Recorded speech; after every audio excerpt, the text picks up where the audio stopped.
All right, good afternoon. Monday, January 22nd, after a long weekend of football. I didn't have a dog in the fight, but maybe you did. I was kind of pulling for the Bills. But anyway, it's Monday, a new week, and a great time to start off our series here on smart cash flow. My name is Tom Force. I own Note Club USA. I'm an avid note investor and have had a lot of interest expressed in teaching a series on note investing. And I'm just going to jump right into it. We've got a lot here for wholesalers, real estate agents, investors, any kind of combination of that. So I'm just going to go ahead and here and get started. I've got a lot of content today. Not sure how long it's going to take. I didn't rehearse it, but let's just go ahead and dive in. We are going to talk about cash flow, wealth creation, using notes for property acquisition, and how to build your retirement dollars. Now, of course, every presentation needs to start off with the disclaimer that there's no such thing as a safe investment, according to the SEC. Done properly, I think note investing is one of the safest out there, but we do have to reiterate that there is a degree of risk in any type of investment. And so we have to put this disclaimer out.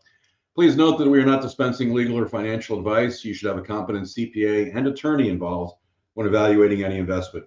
Information shared here is just for conceptual and illustrative purposes. It is simply designed to make you aware of some alternative means of investing for cash flow. We're not offering any property, note, or security for sale or investment, offering anything to buy, sell, or soliciting any investment, any security with this information.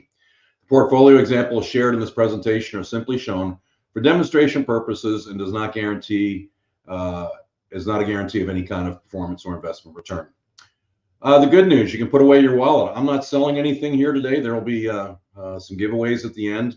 Put your phones on silent. That's actually a nod to the live presentations I do. Everything I have in here today, I've taught before real estate agents in the office, so there may be some references to phones and what have you. But anyway, this will be the online version today, but I am going to ask you to suspend your disbelief. And that's because there's a number of things I'm going to cover here that you've probably not seen before. In fact, when I go to the realtor offices, this is usually at some point I get this kind of look, especially when we talk about the partial, which we'll talk about later on today. But anyway, take notes if you like. I am going to make a recording of this available later on. And like I said, stick around for free gifts. This is a long presentation. I understand it's also during the work week right now. So I'm going to go ahead and I'm going to break every rule of webinar discussion and give you the punchline at the end. I am offering a 2-hour deep dive masterclass for free with my mentor, who I'll introduce here in a moment at the end. So if you want to scan that QR code right now, this way, if you have to step away, you won't miss the grand giveaway at the end. Also, here's my contact information. I will take a recording of this, excuse me, presentation and post it at my website /webinars later today. So this way you've got all my contact information. If our feed goes down, your feed goes down, or something else gets in the way. So let's talk about our why. Why are we in real estate? Why are we investors? And what's the purpose of this presentation today? Well, for the most part, we're going to talk about cash flow. And cash flow these days has become more and more elusive. I'm an avid investor. I'm in syndications and other types of properties and investments, but I can't go to my syndicator and ask him to break off a door from the apartment building so I could take it to Whole Foods and get some groceries for the table. So cash flow is king. In fact, Robert Kiyosaki said the most important word in the world of money is cash flow. The second most important word is leverage, and we're going to talk about both. In his quote, he put it as 2 words, but be that as it may, either way, whether it's 1 word or 2 words, it is an extremely important concept. And that's what we're going to dive into today. So when I think of cash flow, I think of this poor guy right here. He's trying to get cash flow through rentals, doing everything he can do, but he has to deal with tenants. Anybody who's ever had to deal with tenants in any way, they can be a headache. I don't know what's with people, but being a landlord these days can be extremely difficult. Taxes are going up. I don't know any taxing authority that thinks that they can't just keep increasing taxes, and that's a burden. Repairs, they're getting calls for the broken toilet or something induced by the tenant. That cuts into cash flow. Insurance. Has anybody's insurance gone down lately? Are you in Florida? No, I don't think insurance is going down at all. Vacancies. Every year, every couple of years, you got to go remarket, you got to clean up, you got everything fixed up, and you got to get somebody else in there. And if you're using property management, it's going to cost you another month of rental income just to try to get that vacancy filled. And then there's the government, who seems to think that we can, just hand over as much of our money as we can to them, and they can get in the way. You remember with COVID and the moratorium on evictions. It's a tough time for cash flow, and being a landlord is very, very difficult. Not something I want to be doing, and we'll talk more about that later. But anyway, question is what to do. Well, we also are looking at the market changes. That's another reason for this presentation today. Housing prices are up in some areas. Some areas they're down. Some local markets, they're up. Some local markets are down. Inflation's rising, or is inflation slowing? In our world of notes, the answer is, so what? It doesn't really matter. We always have opportunity. Inflation goes up, interest rates going up or down doesn't really affect us. The housing market doesn't affect us. So this presentation today is for real estate agents, wholesalers or flippers. If you're an investor, we want to talk to you as well. If you're just starting out, or you want to create generational wealth, which is kind of the stage that I've gotten to. But anyway, let me introduce myself. My name is Tom Force. My vocation is actually I'm a captain for a major airline. I'm about 4 months away from retirement, and my retirement looks a lot different now than it did about 3 years ago when I was first introduced to notes. And we'll talk about that here in a second. Combined with my time in the Air Force, I've been flying for a living for about 43 years.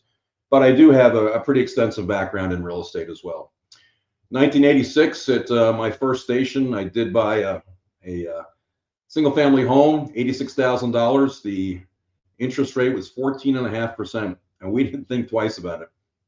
One thing to keep in mind is over the last 51 years, the median interest rate has been 7.77%. So one thing I think you really need to understand is we've kind of got back to what the normal is. I don't know that you'll see cheap money again, but historically speaking, we are still in a fairly cheap money environment, at least compared to back then. But as I went through and changed and moved station to station in my military career, I ended up normally having a rental that I left behind and became a long distance landlord. And I really grew to love that. Sarcasm emoji, if I wanted to put that in here. Anyway, fast forward to 2003, I became a general partner in a residential property development company, developing some land here in Texas for homes. In 2005, I seller financed the purchase of a lodge and RV park with a partner, actually negotiated the seller financing docs on that. In 2012, I started a small wholesaling company with one of my sons. 2017 to the present, I've done several fix and flips with my wife. I've done hard money lending. I've invested in several apartments, hotels, and rent-to-own developments, all through syndications. 2019 to 2022, I turned a home in Dallas into a licensed and operational residential assisted living facility, which we have since sold to another operator. 2022, I bought an Airbnb with my son, and I seller financed my exit from the lodge, which was kind of cool. This presentation you're seeing was put together towards the end of 2022, so that's why most of the slides are end dated just about then. I have been a licensed real estate agent. I'm not current right now. I've been a licensed Texas life and health insurance agent. I am currently an RMLO with Nexa Mortgage, and my NMLS number is right there. So let's, and I put this slide in there because as I talk about notes, I don't want you to think that I don't have a perspective on the other investment opportunities out there. There's a time and place for everything. Rental properties are great for tax breaks and what have you. But if you think somewhere along the way I'm bagging on your favorite investment, chances are I've been involved in that. And I'm not doing notes exclusive of the other things. So I did want you to know that, this isn't the only thing I've done or been exposed to. So let's fast backward to 2021. I think we can all agree things are changing. My wife and I finished our last fix and flip. It was a very attractive one, but we could see the writing on the wall that these were going to be a little more difficult to acquire going down the road. Plus, here in Texas, it's tough to keep your contractors if you're not a big operator. So very difficult business to be in. Residential assisted living dynamics had changed mainly due to COVID. The cost of providing care to our guests had skyrocketed. Fortunately, we're able to sell our property to another operator, and I was at no real cash flow with 3 years to retirement. I had plenty of growth investments, but not a lot as far as cash flow. And like we said, cash flow is king. So in September of 2021, I was listening to a podcast by another provider, another educator, and they started talking about note investing.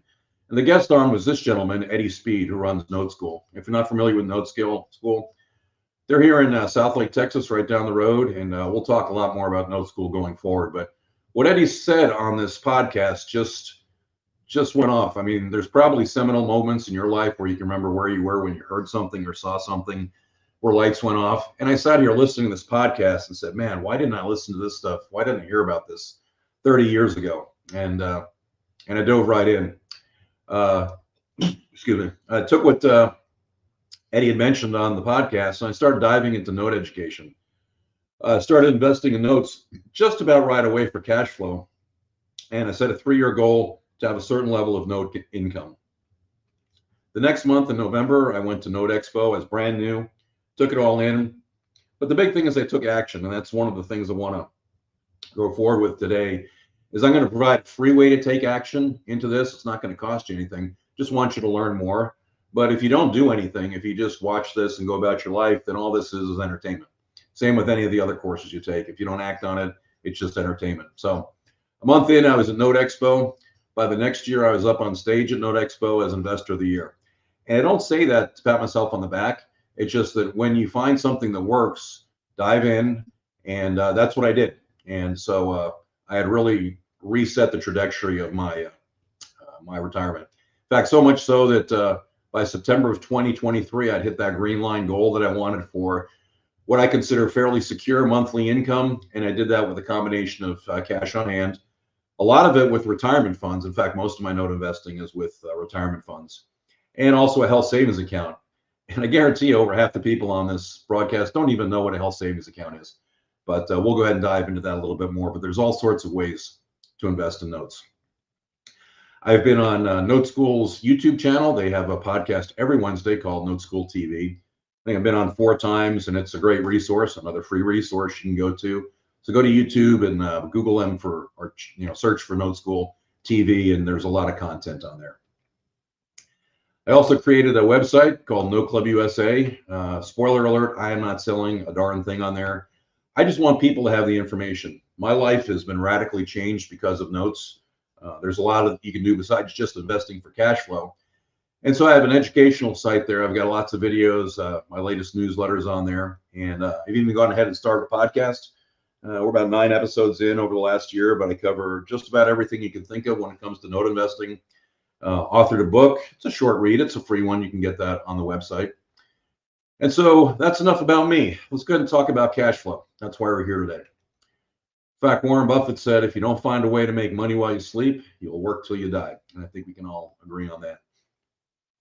So why note investing? Well, in my mind, the goal is to become the bank. The banks don't get calls from tenants.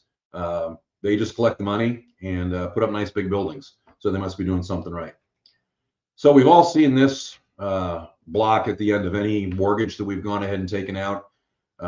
In this case, financed $108,500. The finance charge is $205 and change. And like, man, I wish I was on that side of the equation. Well, that's what we're going to talk about today. Excuse me. So one way is to buy existing performing notes. And a performing note is an agreement that's paying on schedule. Plenty of sources for these. We'll go over this in later training, but there's online marketplaces, banks will unload them. Probate attorneys, title companies, they all have insight as to where you can get notes in your local area. But our goal here is to become the lien lord, not the landlord. So when I go to these presentations, I ask, what is a note? And generally, I ask anybody who owns a note. And I get disappointed because everybody says no. Well, the currency is a promise to pay by the government, at least for now. So that's a note. We have a check. We have a car loan there. I'm sure you probably know by now, but the financing arm of any car dealership is the most profitable part of the dealership. And then we're going to talk about what everybody's familiar with. That's the mortgage agreement and the note that goes with it. I do want to make a note, no pun intended, the upper right-hand corner, that check says that Eddie Speed promises to pay John Doe $1,000. Now, if John Doe takes that check to his bank, he'll get $1,000. What if John Doe takes that to a check cashing facility or somewhere else beside his bank? He's not going to get $1,000. There's going to be a discount involved. Now, I don't know what that is because I don't go to check cashing places, but I know he won't be getting $1,000. So that check cashing place is going to be buying that note at a discount. And that's an important term that's going to come up as we move forward. Okay. So today we're going to talk about the promissory note, which describes the loan, and the mortgage deed of trust, which secures it with real estate. Okay, hopefully everybody's with me. So the best thing to do to demonstrate this, I'm going to give you a couple of case studies right out of my portfolio. This is the first note I ever bought back about 2 years ago. It's on a little property in Sandersville, Georgia. Here's another concept about notes. You don't have to do it right in your backyard. Most of the notes that I own are somewhere else around the country. Now, there's certain pockets of areas that I stay away from. I don't like New Jersey, New York, areas where it's really hard to foreclose, where they're really borrower friendly. The Sun Belt is real nice. And like I said, this one's in Georgia, but I don't ever plan to visit this property. So there's no reason for it to have to be in Texas where I live. I'm in the Dallas area. So note investing can be done very easily all around the country. So this is the first note that I invested in, and call it a performing note. The current market value of the property is $149,000, little 3 and 2 in Georgia. So in the note history, I dug into the notes on this and found that the person selling this property was a fix and flipper, and he sold it to a buyer in March of 2021 for $118,500 with $10,000 down. Not unusual in our industry to be sub 20%. So between them, they created a mortgage note for $108,500 at an interest rate of 9%, 30-year term, monthly payment $873.02 for P&I. There'll be some escrows on top of that, secured by the real estate. So 9 months later, this fix and flipper no longer wants to be the bank on this property. He wants to sell it, probably wants to recapitalize his bank, go on and do it again. So now the buyer has 9 payments worth of equity in there, as well as the equity they got with their $10,000 down. So their mortgage balance at the time of this sale in January of 2022 is $107,950. Now, I'm the check cashing place. I bought this debt for $88,620 with 351 payments remaining. A lot of people can't wrap their head around it, but this is a market condition that we work in our business. What that did is it bumped my yield up from the 9% on this note, I think is what it was, excuse me, to a much higher return. Well, I'll just go ahead and demonstrate how this works, but this is normal in our business. And you say, well, what about the fix and flipper? Didn't he lose money? No, because he was only into this note for $60,000 to begin with. So he's already collected his $10,000 down in 9 months worth of payments, and he's getting $28,000 of change. So we're not going to cry for him. He's doing okay. So anyway, just understand that this is a normal condition of our business. We don't pay the unpaid balance. We pay at a discount. Okay. So what this meant was for $88,620, I bought $107,950 of debt. More simply, I bought the right to collect 351 payments of $873, which will total $306,430 if it goes to term, or an effective annual return of 11.4%. That's because I bought it at a discount. Now we know that generally these loans will only last 7 to 9 years. The chance of it going 30 years is very slim, but if it does, hey, that's okay. So far in 2 years at the time of this presentation here in 2024, I've collected 24 payments, and so I've recouped almost $21,000 of my investment. So one of the questions they ask is, oh, and that's another thing. I'm not watching the chat right now, but let's hold your questions till the end, because chances are I've heard just about every question that's going to be on the chat, and I've designed this presentation to answer them. So one of the questions that comes up is, what if the owner sells or refinances? This is a graphical representation of an amortization table, which you should all be familiar with. Any point in time along the bottom in months, I can tell what the remaining balance on the loan is just by intersecting the graph at the top. And this assumes that the buyer or the borrower pays on time. So how does this affect our payday? Let's talk about this. The blue is my remaining investment on the property, what I haven't recollected. The loan payoff amount is at the top.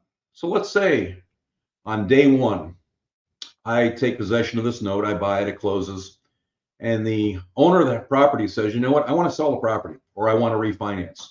All right, did you go to title? He owes $107,950 on the loan.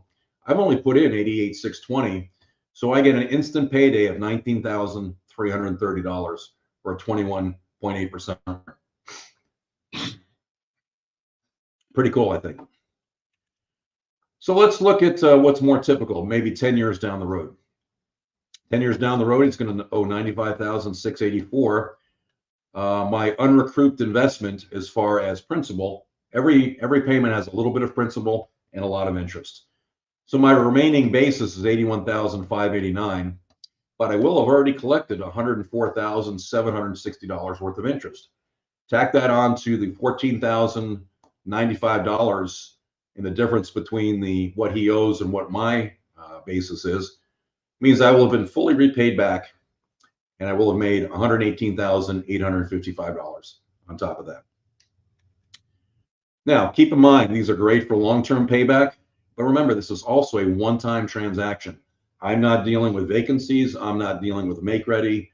I set it and forget it. I write one check, and the income keeps coming in. It's mailbox money, true mailbox money, or ACH. And also, in this particular transaction, I did it in my company's solo 401k. So all this money that comes in is going to be growing tax deferred. We're going to talk more about tax deferred strategy when we talk about growing wealth further into the presentation. Okay? Very, very important. I don't manage any of these notes myself. My borrowers have, last count, I have 21 notes. My borrowers don't even know my name, who I am, because I have a loan servicer in between me and them. Much like you should have property management if you have rental properties, my loan servicer is licensed in every state that I have rentals in. I'm sorry, that I have loans in. They collect the payments, they work the escrows and taxes, insurance, which is really important this month because now the 1099s, 1098s, and all that are going out. They pay the legal folks, they stay licensed and compliant. They handle all the borrower issues. And no matter how hard you work to try to get a really good note, every once in a while you're going to run into problems. And it seems to be in December.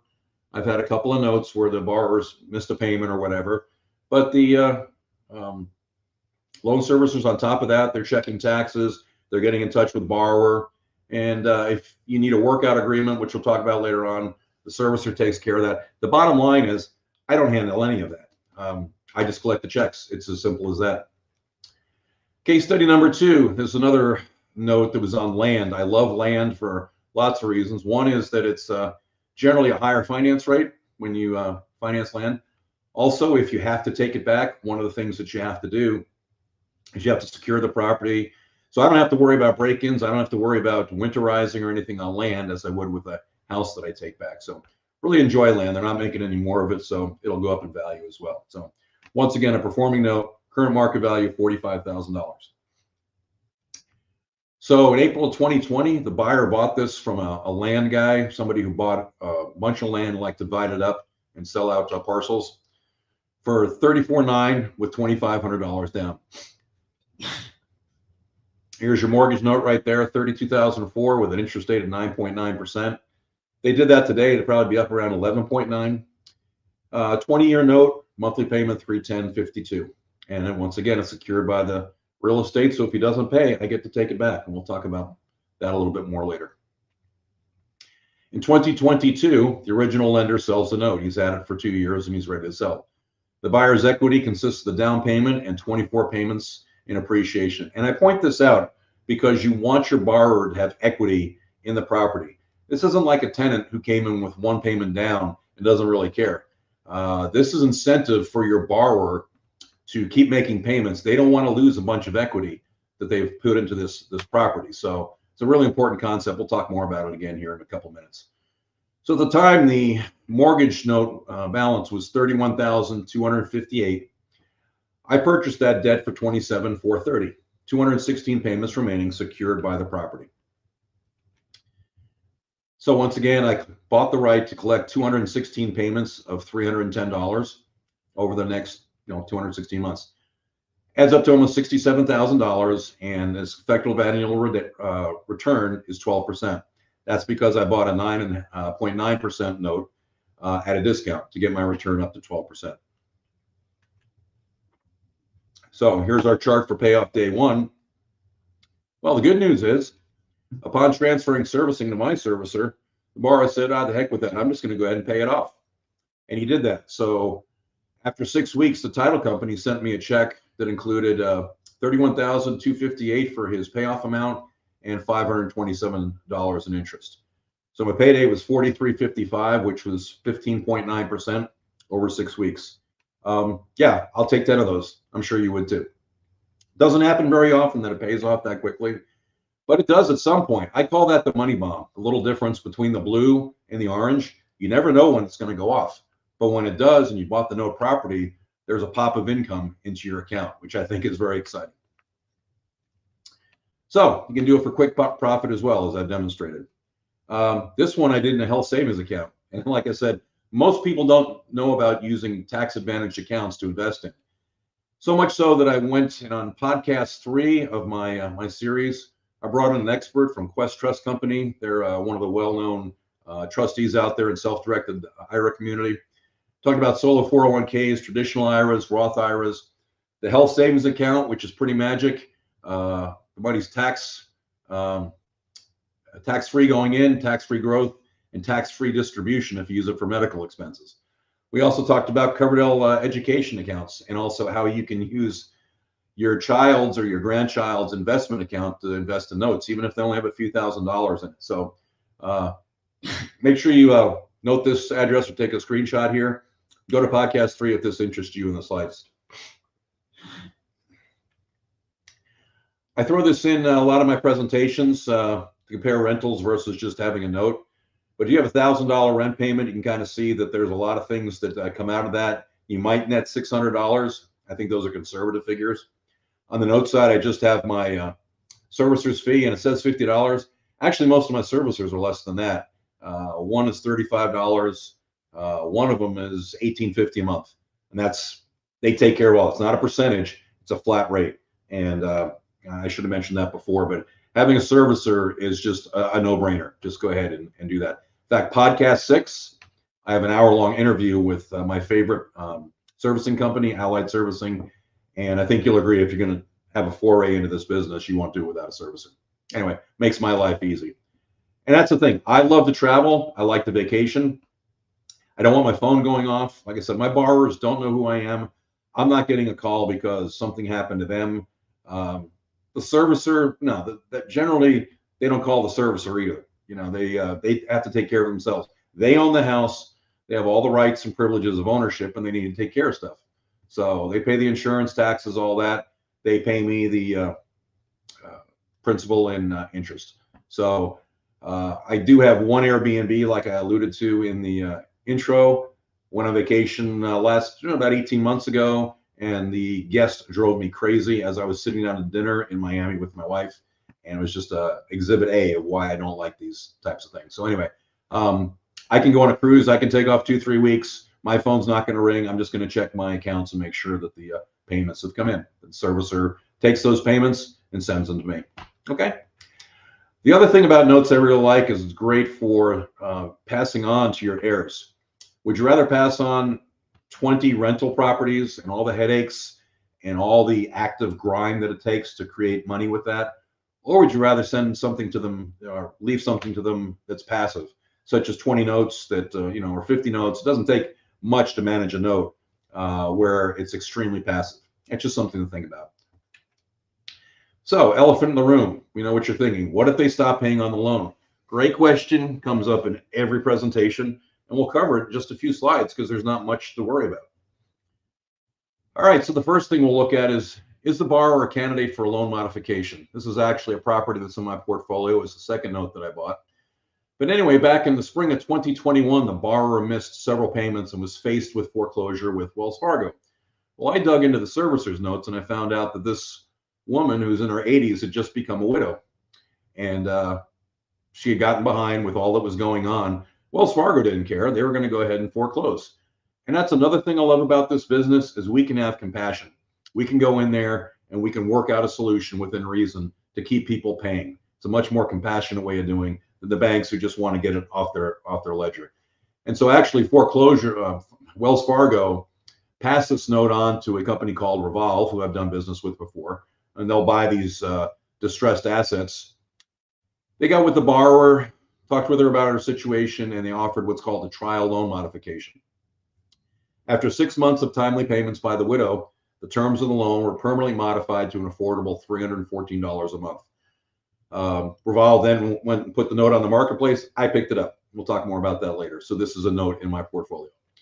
All of this is coordinated through the servicer who works on the lender's behalf. I'm not calling and negotiating with the borrower. Okay. The home is valued at $285,000. I just checked, and that's about right for right now.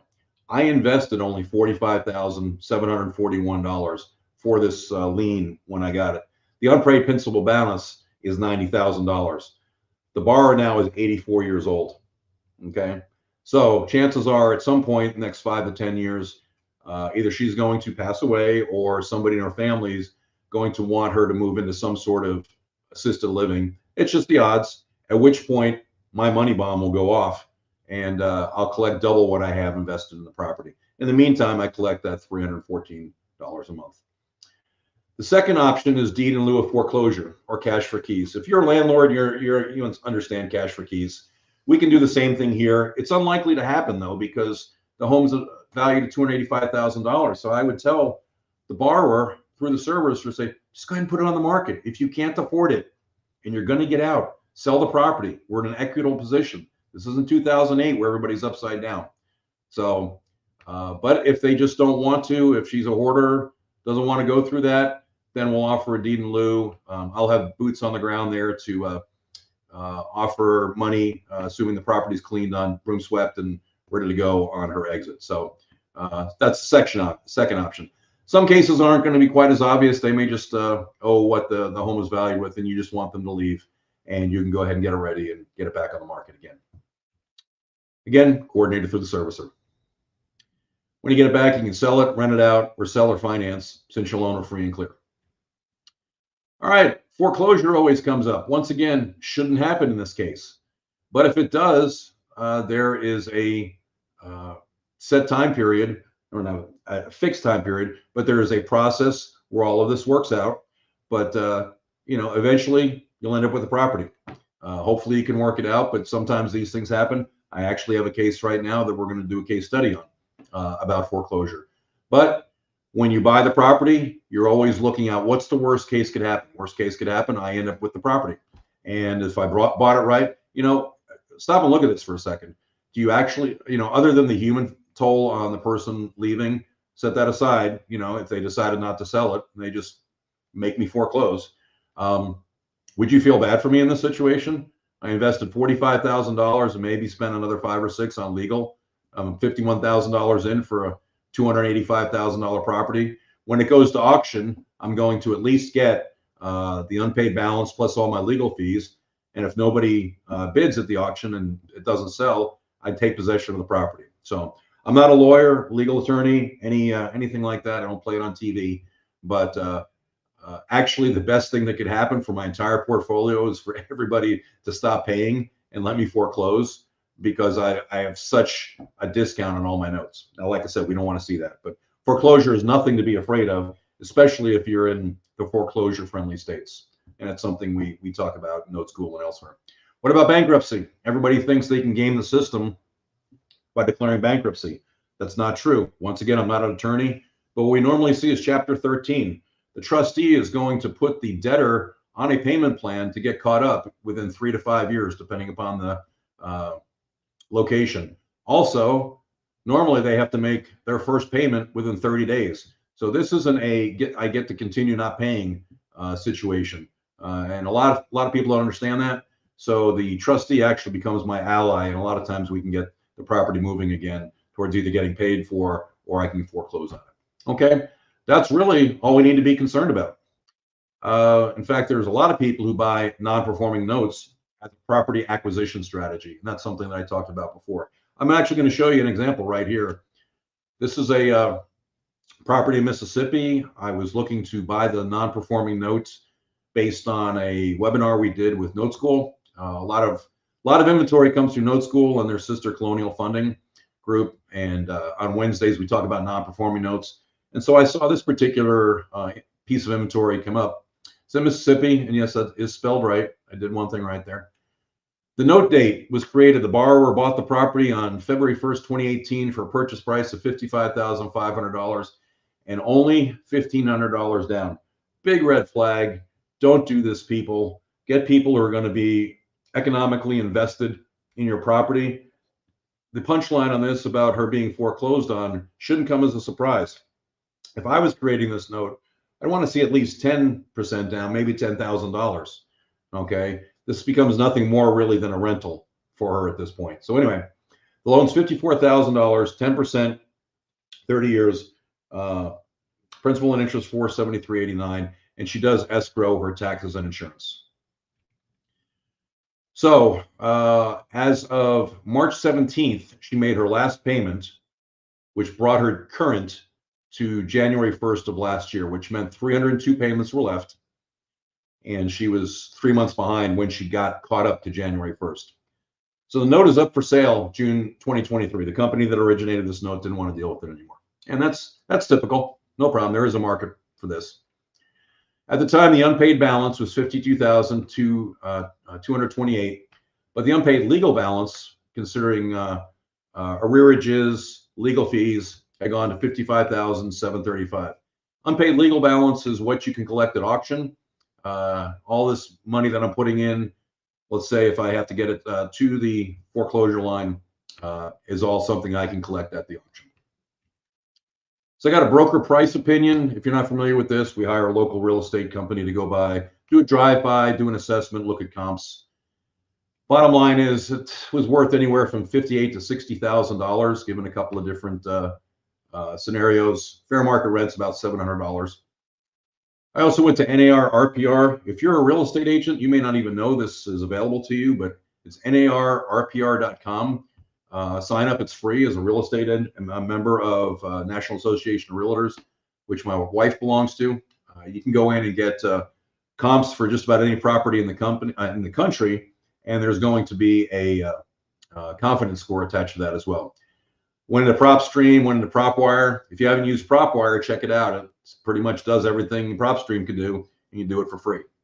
And then there's Zillow and Redfin. So when I crunched it all, I said, well, without knowing the inside condition of this property, we can say it's probably worth about the $60,000, and it will rent for $700 a month. Now, keep in mind, our borrower is paying $400 and change for her payment here.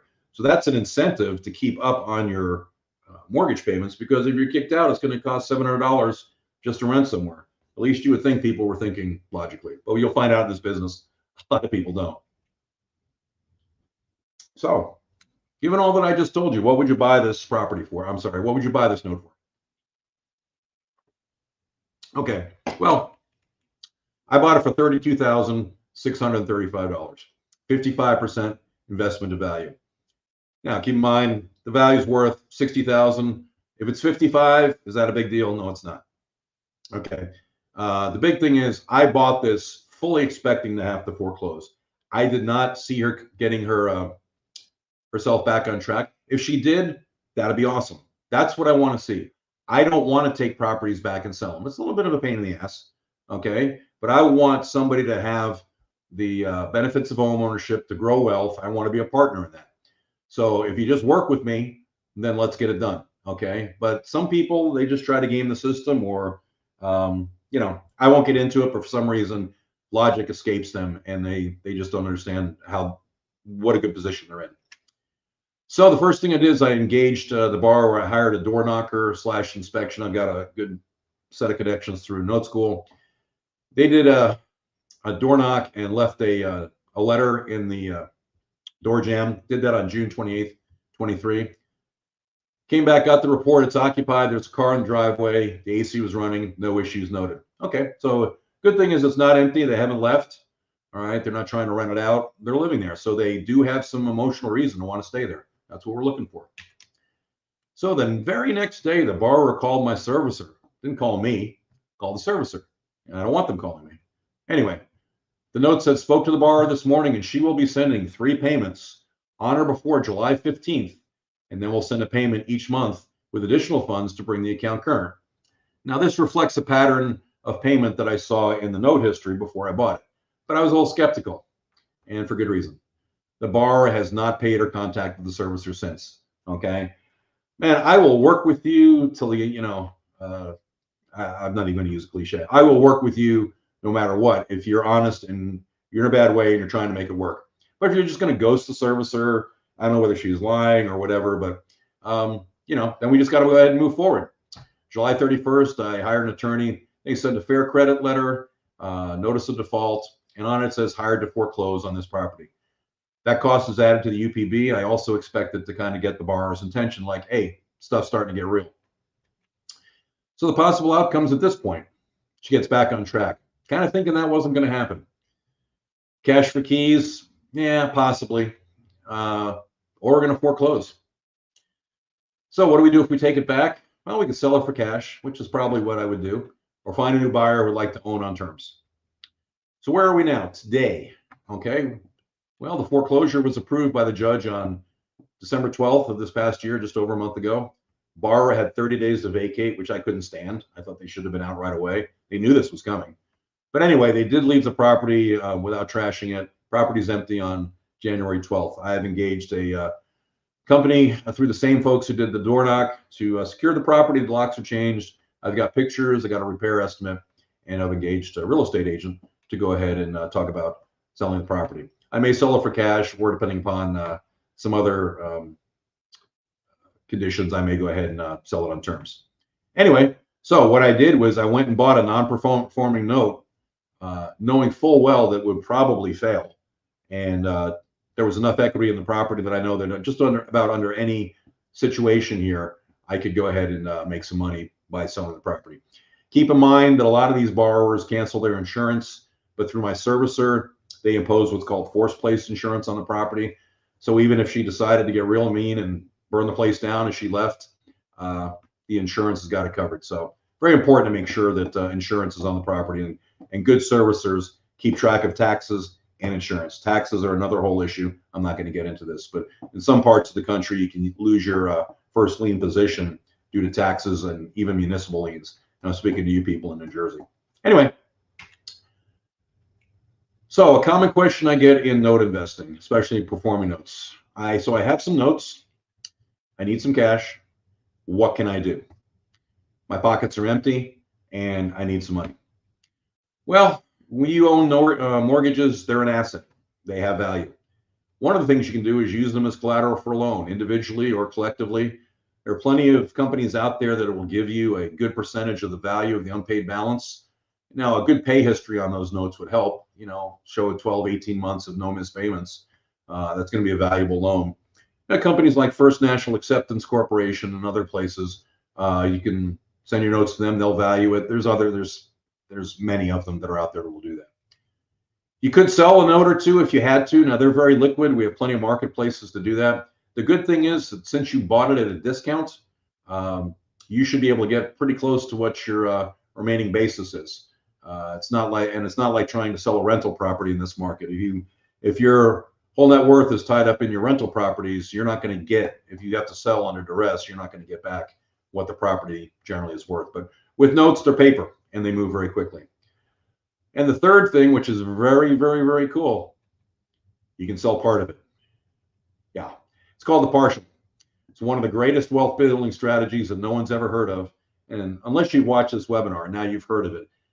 I did a whole podcast on this. You have to see it several times, but it's something you cannot duplicate with rental real estate. So let me see if I can explain it, and then I'm going to bring out a couple of videos for you. Partials are like pizzas. Let's say this is entire note. All right, well, we'll call it a pizza. let's say they paid $6 for the pizza and you sold off 3 slices of $2. Now it's important just to point out, you can only sell one piece at a time, okay? Can't sell all 3 at once. So when we sell parts of notes, we can only sell one part of it at a time. But in this case, if you sold it, if you bought it for $6, you sold 3 pieces for $2, you've got your entire investment back. You've got that other half of the pizza for free. Pretty simple math. We can do the same exact thing with notes. So I'm going to give you a recapitalizing case study, something I did this past fall, just to demonstrate how this can work, how you can get some money back out of your notes. This is a great note. It's in Mississippi also. Borrower's been there since November of 2016. The payment's $12.50 a month forever. Okay, that's all that's important here. Purchase price, I bought it for $111,650 with retirement funds. Okay, and the property's worth $189. Textbook note, nice and secure. Here's another way of looking at it. I bought the right to collect 224 payments of $1,250. That gives me a yield of 12%. Okay, so far so good. This is a copy of the payment history. So the first payment came there at the bottom, October 28th. Now it was $100 short because I had a setup fee with my servicer. But after the servicer takes their servicing fee out of it, you can still, I'm still collecting, just about the entire payment less about 20 bucks. Okay, perfect payment history. I want to send these people a Christmas card. I mean, these are the borrowers we're looking for. Okay, so we're familiar with this chart. The money bomb up there is $24,000 and change. We just collect our $1,250. Everything's great. Now I start thinking though, I would like to start churning the notes in that account because that account's tapped out, but I want to start trying to grow it, try to leverage it a little bit more. It's where the partial comes in. So one Friday night back in September, I was on our private Facebook page for Note School members. Another point to point out here is when you're part of Note School, part of my community, you have plenty of people to help you invest and are also looking to invest. We have members who partner up on deals and what have you. So the bottom line of this post is somebody in our group wanted to invest $40,000 for 3 years. And generally we look about 7% return on buying a partial. So what they're trying to say is, I don't want to buy a whole note. I want to buy part of somebody else's and invest this $40,000, get it back over 3 years. Okay. When you own a note, you own a stream, you don't own an asset, and you can sell off parts of the note. You can sell off a certain number of payments. So I looked at this and said, this seems to be right up my alley of what I want to do with this particular note. So there's 2 ways of looking at it. I could pledge the note for a loan with this fellow Note School member, or I could sell a partial. Honestly, there's virtually no difference except the loan is treated for taxes as interest income. If I sold the partial, it's an asset sale, and that's treated a little bit differently for taxes. For this purposes, it doesn't matter. So if they invested $40,500 and I paid them back over 36 months at 7%, that'd be $1,250 a month. Well, that happened to be the same payment that I was getting in from Mr. Perfect Borrower. So I sold 3 years worth of payments for $40,500. I kept the back 176 payments. So I just stopped taking the income in. But let's go through how the math works on this. I take a 3-year pause on receiving the payments. Okay, that money bomb is still there, and I can collect that at any time. All that would be involved if the borrower sold or refinanced is that I would have to pay off my borrower what they're owed, and that's in the blue.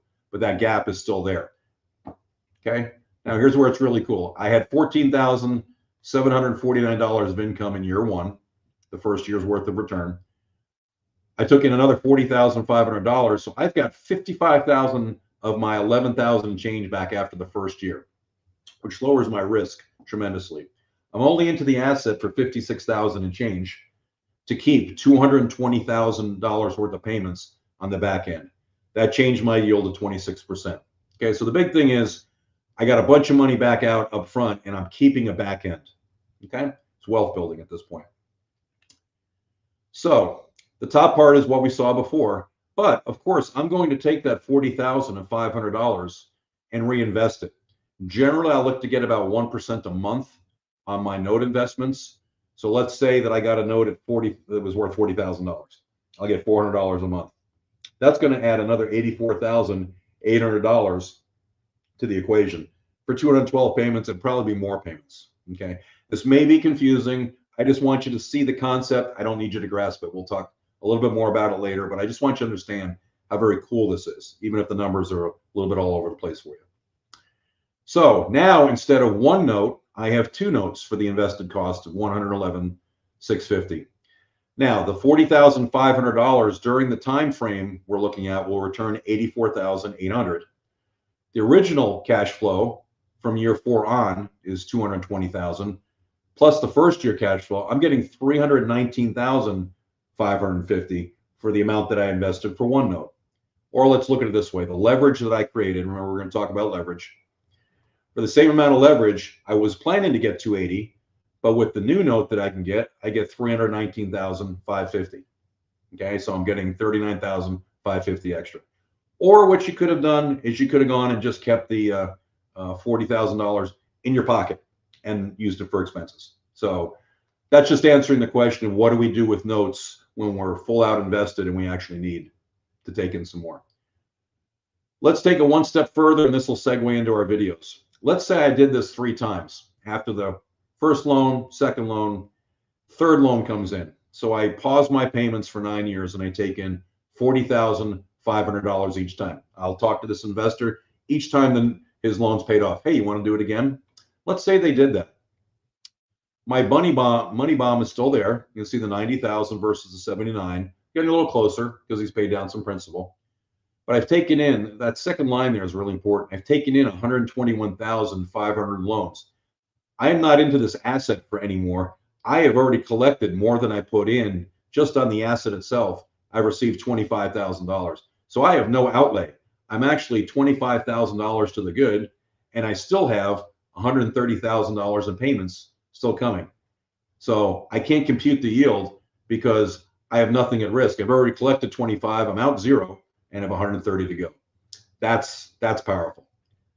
All right, so I'm going to run a couple of videos by you real quick here. The first one is off of Noteschool TV, a real recent episode. This is a gentleman who's actually an enrolled agent as a CPA, which means he's licensed to represent taxpayers in front of the IRS. He's a new Noteschool student. He's going to talk a little bit when he gets to about partials, and then I'm going to bring Eddie on, and where he's going to be on a podcast there talking about partials as well. So you can take a break and get some water here. I want you to watch these and just imagine what's possible. It is creative financing, right? Yes, right. It is. I mean, you bought a couple of performing notes, and now that you're doing this in your retirement account and you're funding these deals, and all of a sudden when your retirement account is fully vested, all your money is now invested in these notes. Yes. Then you can turn around and take some of those notes and sell just the front end of the payments and bring more money back into your retirement account to buy more notes with, because you don't really need the income today. You want the income tomorrow in your retirement account, and you could sell off the income if you had this much in payments, right? And you sold off this much of the note, the first half, then all of a sudden you could just keep rolling it and keep rolling it. And as you said, buy non-performing notes.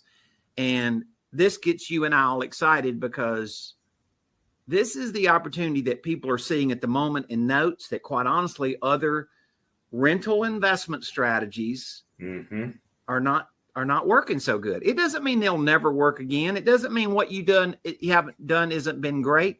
You know what's crazy about office is office was considered for probably 20 straight years the premier investment. Okay. And yeah, I mean, that's something I've been looking at. I haven't done it yet, but I did run the calculations on the first note I bought that I could sell the note for the amount of money that I put into it. Yep. And have residual payments at the back. So I get all my capital back, actually with an additional $3,000, okay, and my capital, and still have no payments that I would get further down the road. So that's it. That's an opportunity. And so those are things that people start realizing. You can literally take your self-directed retirement account. Now, some people have a gigantic self-directed retirement account. As you know, some people have a pretty small. You can go take your self-directed retirement account, whether it's this big or this big. Yeah. Right? And you can literally go operate your self-directed retirement account or your personal investing account, and you can grow incredible wealth. And yes, there are even some leveraging strategies unique to our business where you can use other people's money to help you own notes. Yes, absolutely. I haven't done that yet, but I've seen examples of that. Modeling, other than figuring out what to pay for the note and what I'm going to get back. Well, here's what you could do. You could buy a 20-year note, Brian. You could turn around and take one of your clients that you ever have any friends or family or people that you know that you go to church with or school, with their parents and all that stuff, the parent of the kids, and they're all saying, hey, Brian, when you get in one of those deals and you need a partner, let me know. Have you ever been solicited about that? Oh, yeah. As a realtor, we call it our database. It's kind of the lifeblood of our business. All right. So you call one of those people and you turn around and you take a self-directed retirement account and you fund $100,000 and you buy that 20-year note. And let's just say for easy conversation purposes, you're going to get $1,000 a month. Okay. You turn around and sell 10 years of that note. Okay. And you sell that for, let's just say in the high 90s, you paid 100. You sell the first 10 years for, call it 98,000. Okay. You've recouped 98,000 of your $100,000 investment. How much money do you have invested to own the back half of that note? So $2,000 for the last 10 years? $2,000 gets you 10, and this is called a partial, and this is a technique that we've really perfected. And people say, that's magic math, and I'm like, no, it's just math you didn't know. It is magic if you don't know it. Okay, we got to drill down deeper on this. This is okay. I'm 5 again. Okay.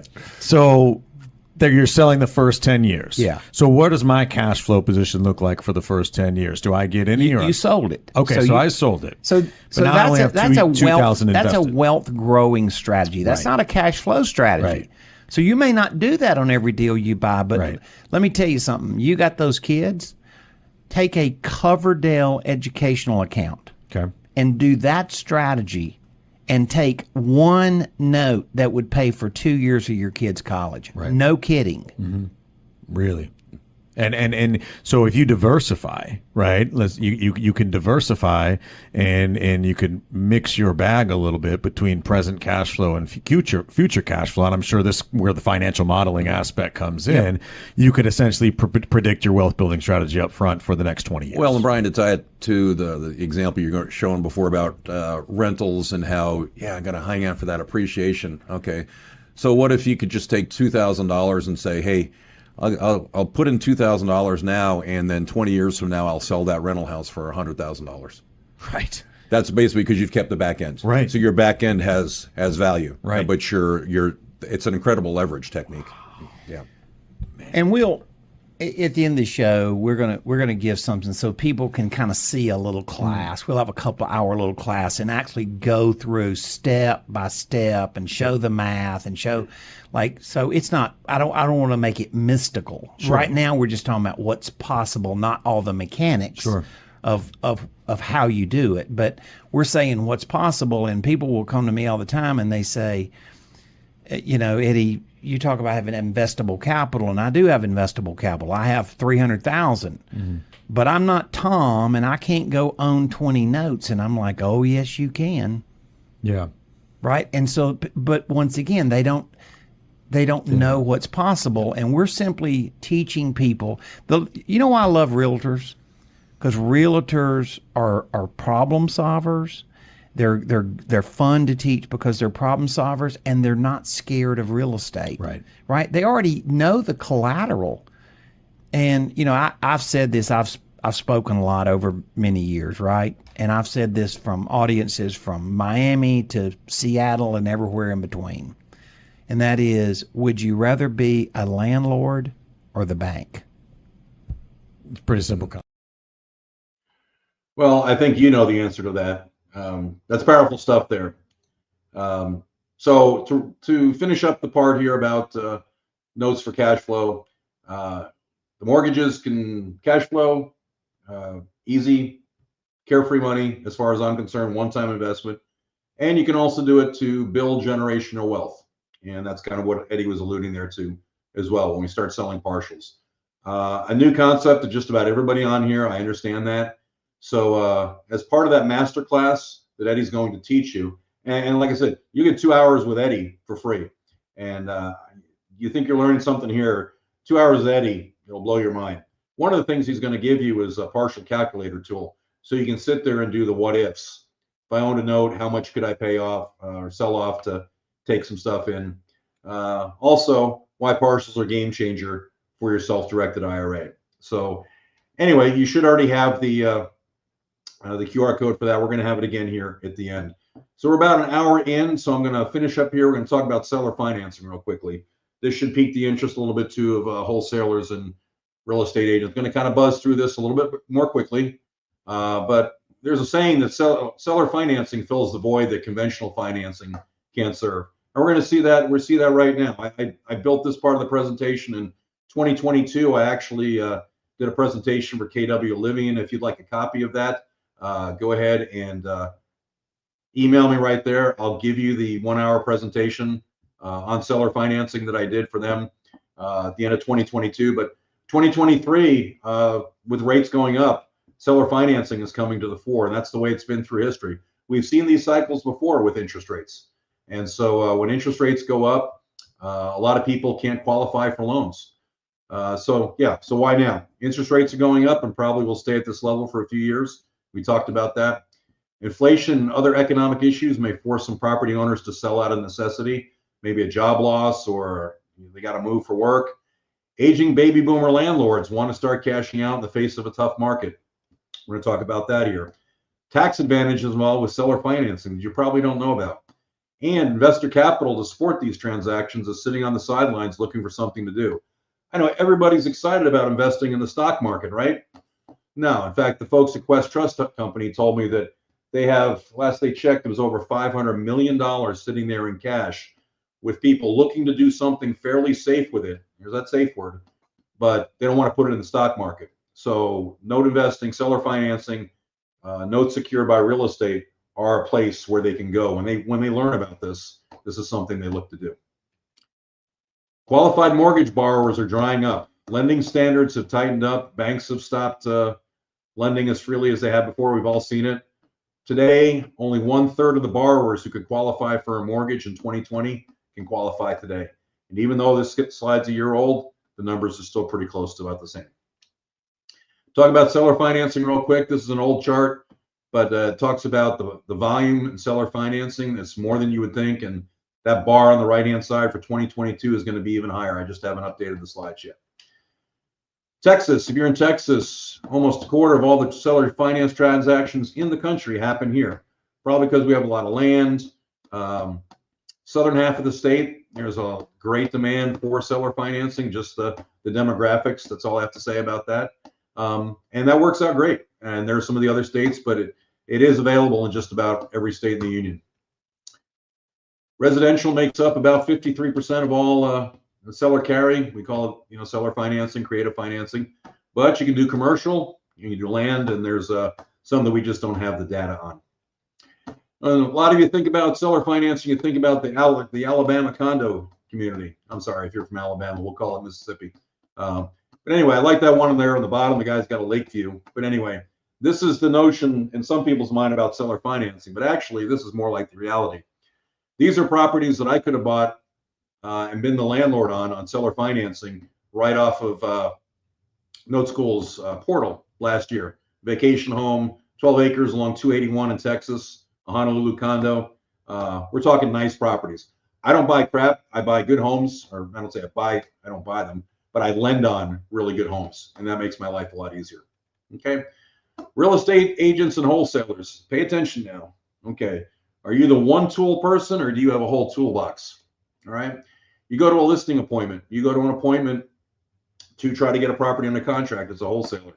All you have is price to work with. Well, of course, what services you can offer as an agent. But, what if the seller's stuck on price and it doesn't work for you? They want $300,000 for their house. You can't feel good listing it for more than $275,000, where you're a wholesaler. You've got to get your fee in there, and you can't see making that work. Usually, if you don't know much about seller financing or how to implement it, this is the reaction, and I understand it. But people understand seller financing and the things that we have here at Note School and elsewhere is just another opportunity. Price is not as important as the terms. Biggest takeaway from this part of the presentation. Doesn't matter what the price is as long as you pay for it properly. Well, let's look at some examples. Seller wants $270,000. Buyer's budget is $1,000 a month. He goes to a bank. Now, this is an older presentation. 6% note at 30 years. His budget's $166,800. Whereas if the seller is willing to take his equity back over time via cash flow, secured by his property, if the borrower doesn't pay, he's willing to take $1,000 a month over 30 years at 2%. Now they have a deal. The price doesn't matter when the terms are structured properly. This isn't too far-fetched of a deal. My mentor, Eddie Speed, has done thousands of these over his career. We actually have people who sell their property and they're getting 0% interest for the first couple of years. You say, why would they do that? Well, they would, if you know how to ladder the terms. Like I said before, the buyer still gets their price. They just collect over 30 years, and they're the bank. Like I said, if the buyer defaults, they get the property back and they start again. So does price matter? $100,000 house, you take $100,000 cash, $10K over 10 years, $5K a month, or $5K a year for 20 years. It's all the same. It's not what you pay, it's when you pay. That's the basic concept that we have at work here. The folks who perfected this the most are the furniture companies. You got the Nebraska Furniture Mart or Rooms to Go or whatever. You'll start overpaying for furniture that you could probably get just a little bit cheaper because they're going to give away cheap financing. Okay, there's a psychology here. Okay, but be that as it may, this is a market condition, and this is what we work with in our industry. So your seller is stuck at $300,000. You, the listing agent, the wholesaler, you say, there's no way I can do this for more than $250,000. All right. So normally your meeting's over. What if you could come and say, hey, I or we might be able to find someone who could give you your asking price if you might be in turn flexible on the terms. Is that something that might interest you? And once again, we're not asking you to be an expert. We're asking you to pull back the scab a little bit and see whether we can create a lead out of this. And like I said, if you're part of our community, if they say yes, you can turn to somebody who might be able to help you out if you're still uncomfortable with that. But anyway, just get them asking about it. And my family, we have real estate agents, and my younger son, the one who's hosting that podcast, is an investor, and he just got a property on terms just by asking those questions. So instead of being a realtor, you're going to put on your investor and problem solver hat. We call you the creative deal maker. You're going to get the property under contract using creative or seller financing. Sounds scary. It's not. It's like anything else. It might scare you to begin with, but once you're comfortable with it, you'll say, why didn't I know about this before? You can do it with a partner or an investor, just getting the property under contract. Then you can go ahead and sell to a non-qualified buyer on terms. These are buyers who can't qualify right now, who might have been able to qualify in 2020. In fact, if you're a realtor, you probably have a tough time qualifying for a mortgage because you're 1099. You're doing tax returns, loans, things like that. I'm an RMLO, residential mortgage loan originator. I know all the hiccups of the self-employed. Less than perfect credit these days. You don't have 20% down, or you're an ITN bar. All right. Plenty of people out there who want and deserve the benefits of home ownership. We help make that happen. You're solving problems and you're making money at the same time. Okay. You get a deal that you would not normally have had and would have been a wasted lead. You're paid to solve problems. Okay. Go back and watch this, presentation again. Watch it, get to this part and go ahead and review what I did here. Okay. We're asking you to step outside of the real estate box because that would have been a lost lead. And then we start working with your investor hat on. How can we get this under contract and move it to somebody who wants to invest in this property or go ahead and buy it on terms? We teach you how to do that. Eddie Speed has taught hundreds of the top house buyers in the country how to do this. You should let him teach you. He actually, he was the one who, if you've seen the "We Buy Ugly Houses" signs around town, all right, he taught their franchisees how to do this. He's the one who introduced it to them. There are guys out there who buy $500,000, $3,000, 3,000 homes a year, and they have Eddie on speed dial. He teaches them how to do this. So it's a great tool to have in your toolkit. So 3 ways a seller finance deal can help you. You set up the transaction to be funded or bought by an investor. You get paid a fee or a percent of the deal. You're paid to solve problems. You buy or a partner with an investor to buy a property on terms. You can keep it for personal use, such as a vacation home, and or rent it, say on Airbnb or long-term rental. Or you and a partner investor buy the property on terms, then sell it on terms to a non-QM buyer. This is a great way to create headache-free cash flow. Too deep a dive for this conversation. I just want you to see what is possible. Remember this guy? Okay, he's in the grind. Okay, we call them the burnout landlord. I'm just going to talk about one segment of the population who is ripe for your help. The burnout landlord. All that he's got to deal with. Caps on rents. It's getting tough to increase rents now. People moving out, people not paying. All right, the government says, hey, you don't have to pay your rent, but he still has to pay his mortgage and everything else. Insurance is going up. Taxes are going out. They want out. They want cash flow, but they're stuck. Okay. Potential burnout landlords, real quick. 23 million 1 to 4 family rental units in the U.S. 16.9 of them are owned by someone with 5 or less and in their own name. We call them the mom and pop owners. Okay. Single family rental properties, 14.3 self-managed without a property management company. So they're dealing with the headaches straight on day to day. All right. Well over half of them are free and clear. This is your sweet spot. Okay. Just for grins, I went around the 4 counties around where I live, Dallas County. I did this a year ago and change. I did a search on PropWire. Absentee owners, so chances are it's a rental. They own a free and clear, and it's owned in their own name, not a business. So Dallas County at 75,000, Collin 32, Denton 10,000 change, Tarrant County 42,000. All in all, in the area around me, almost 160,000 leads in just 4 local counties, and a lot of them are feeling like this guy. I am so over being a long-term landlord with long-distance property management. He's got management, and he still doesn't want to do this. Okay. What about the people who have to manage it themselves? They're done. Okay. So what's their problem? Their number one headache. They're getting low ball offers. Hey, Mr. Wholesaler, I understand. That's your ball game. But if that's the only tool you have, then you're going to be stuck. All right. What if you're able to offer them a reasonable full price offer on terms? What if you knew how to do that? What if you knew how to package that? I'd say that would make you stand out amongst your peers and get you more business. Headache number 2, few traditional buyers. We explained why. The buying pool is cut in 2/3. Okay, what can you do? You can match them up with non-qualifying mortgage buyers. We talked about those. All right, and headache 3, and I've got to switch my slide patch here. Headache number 3, which a lot of people don't even think about, but they're aware of, taxes. You own 5 or 6 rentals, free and clear. You're my age. You got $1 million, $2 million ready to go. You sell them. Let's say that you sold them for cash. You had a lucky day. What happens? You've got capital gains taxes, and you've got depreciation recapture. You've got a whole bunch of taxes. Investment property taxation, capital gains. Like I said, affordable care surcharge possibly. State tax if you're in somewhere other than Texas. That could be hitting you as well. You might have, in the worst case, you might only get to keep 38% of what you sell it for. Okay. Installment sales, spread out taxing. When we're talking about seller financing, I'm not going to make you an expert here. I don't want to be an expert here. Publication 537. This is the germane paragraph. All right.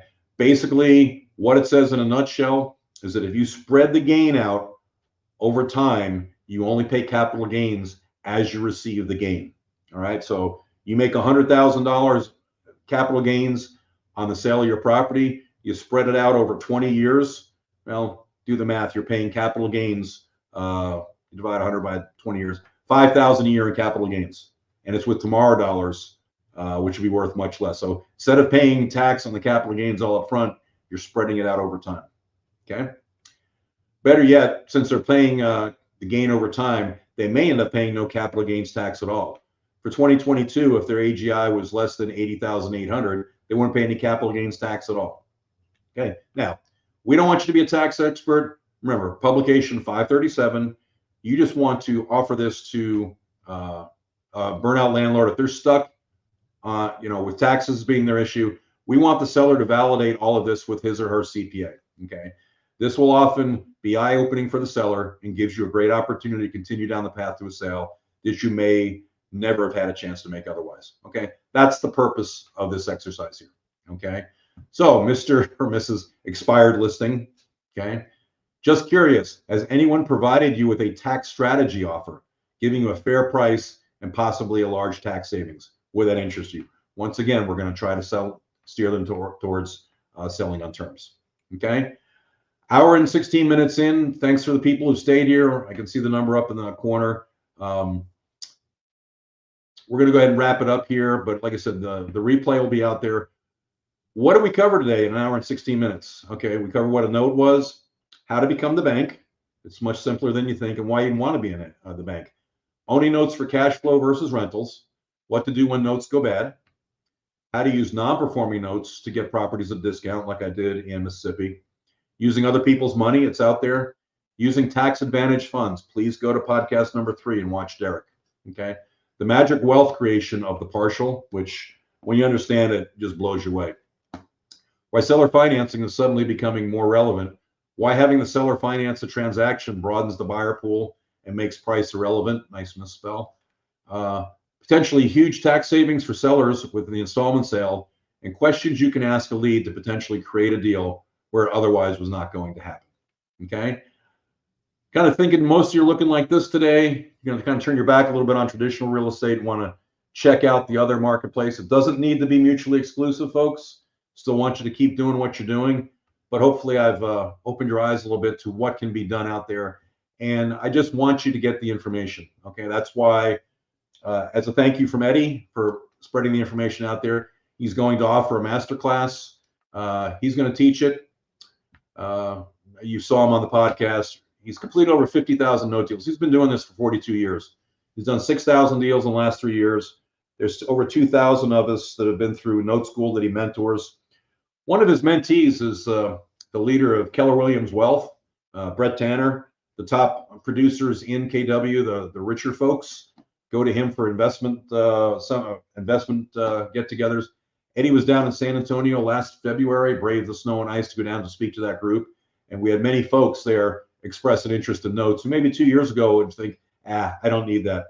Brett's a big note investor himself. In fact, he was the note investor of the year at Note Expo for this year. When I see him, I'll tell him he's in good company because I got it for 2022. But anyway, these are what people who are in the know start doing, is getting into notes for all of the various reasons we talked about today. So we just want you to have the information. Here's the next masterclass. Insider tip, it's given every 2 weeks. So if you can't make Wednesday the 24th, go ahead and sign up anyway. You'll be able to get a replay. But we really want you to go there live because it is interactive. I want you to have questions, be able to ask them. I had so much content here today that I wasn't able to address the questions. But go ahead and I'll give you the code for this particular event. And this will give you 2 hours of content to take your understanding a little bit more deeper and see whether this is something you want to continue. I just want you to have the information. It's changed my life, and that's why I do what I'm doing these days. You can also go, and the QR code that comes up will be valid for any of the 2-week classes, every 2-week classes going forward. Besides the things I talked about before, you're going to get some mind maps, different things about partials, $100 investment, which is great for Coverdell's, full and partial sales, just a whole bunch of good stuff that Eddie will explain to you. And like I said, the bottom line is you don't know what you don't know. And hopefully you know a lot more now than you did an hour and 20 minutes ago. You get a book from Eddie as well. Looks a lot like my book. It's a little bit different. I guess we have the same publisher. You get the partial calculator tool, the game changer white paper on self-directed IRA. If you're closer to retirement like me, you don't have to be retired. And I wish I'd learned about this 30 years ago, but they say best time to plant a tree is 20 or 30 years ago. Today is the next best day. And now I'm doing this because like I said back in the slide about 22, I've already got mine. I've got my passive cash flow. It's coming in.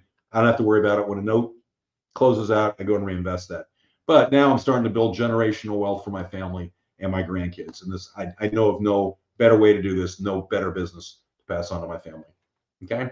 So let's review your 3 options. You can stay where you are and say, hey, that was nice. Have a nice day, Tom, and just forget about it. Or you can just go and figure out everything yourself. You can go on YouTube, or you can go to some of the sites out there that sell notes.